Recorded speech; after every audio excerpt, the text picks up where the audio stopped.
สนอมยัง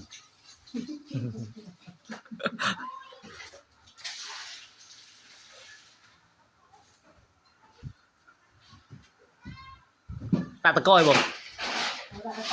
ไม่ร้อยไหนคลาสเซ่เลยง่ายเลยท่านนี่แบบแต่ข้างตะไบตึกเอาตีแล้วนะเพราะเธออดเมียนไอ้กันลากอะไรนี่ชนะแล้วจะมาโชว์ยังมึงตึกดอกแอลร้อยมันรอมือมึงเป็นราตะเคาะดอกไม่ดอก เพราะเธออัดด้วยอายุเดือดจัน ตัดหน้าเลย จ่าเลยจับสัน แก่ไม่เอาเป็นอะไรยังโม่จิ้มแก่เสร็จเรียนสิ่งเป็นเราเยี่ยมแต่โกงยังอยากโกงเลย ใช่อะไร เลยกล้าเว้ย